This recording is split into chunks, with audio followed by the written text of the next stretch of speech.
more people turned to dating apps during the pandemic as a way to find love during lockdown. But now some singles may feel like they've lost years of their dating life after spending so much time chatting with the wrong person. Yeah, and that discouragement can lead to dating app fatigue. Joining us now with some ways to beat the burnout is Bela Gandhi of the Smart Dating Academy. And Bela, always nice to have you with us. Thanks for having me. I love being here. Well, let's talk about this. Dating app fatigue. What exactly does it mean?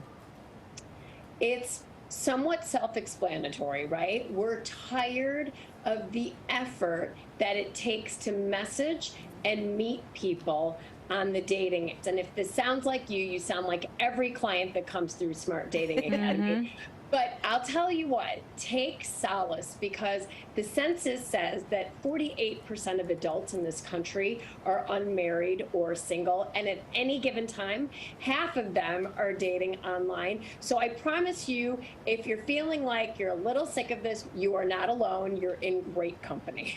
Okay, some hope there. All right, so what are some signs of this dating app fatigue?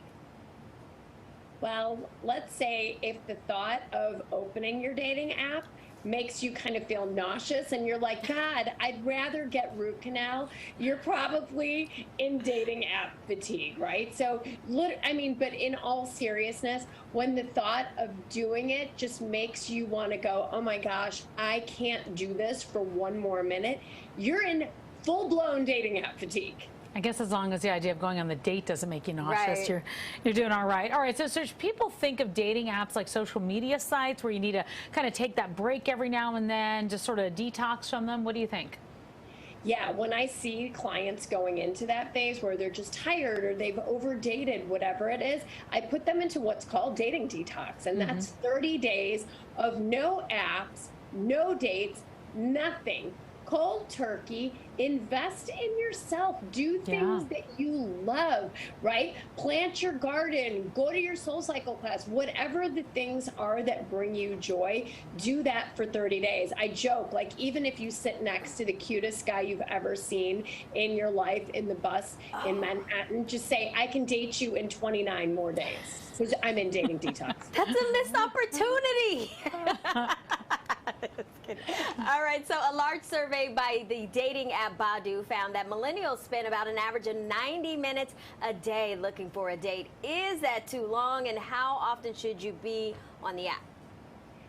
At Smart Dating Academy, we've got it down to a science. We've been doing this for 13 years since I started my company. 15 minutes in the morning, while you're having your coffee or your tea or your green juice or your Pellegrino, and then 15 minutes in the evening, sometime after dinner before 10 o'clock. Constrain it. I don't want you to feel like dating is a second job. And here's a key. Turn off all your notifications so that you're not getting like, Rob sent you a like. Kirsten wants to go kite flying with you. Turn all that stuff off so that you feel like you're only dating when you're on the app. Oh, such a good idea. I feel like we're in such a I'm going to miss out society. Yeah, I've got to miss out on this. So people might feel like if they're not constantly on the app, just like we feel with social media, that they're going to miss out on something and they're never going to meet anybody. So how do you convince somebody that that's not the case? That isn't the case. Anytime you feel FOMO, I tell them turn that into JOMO. It's the joy of missing out, right? You're going to get so much of your life back. And when you're over dating and you're looking at the apps for too long, it's like anything. You start to get brain fog. You start to feel a little gloom and doom. Nobody looks good to you. You're left swiping on everybody. You're like, ew, ew, ew. So you've got to put boundaries around this. So turn the fear of missing out into the joy of being productive on the dating apps in a shorter amount of time. Oh, smart. Love it. Makes you relax a little just hearing that. Like it's almost like you need permission, right, to do that. You totally do. And I'll tell you what, if you want more tips around this, we have a podcast, the Smart Dating Academy podcast. Dating fatigue is huge, and it strikes a lot in the summer, right? But now is the time to really kind of get yourself out of that fatigue. Take your detox, because peak dating season starts getting into swing around the holidays. So take your break now so that you can dust things off and get ready for that. Or as we call it, cuffing season is coming.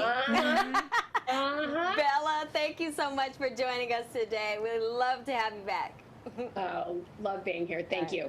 That's great advice because I think it gives you permission, Yeah. you know, just kind of Take a chill break. out for a second.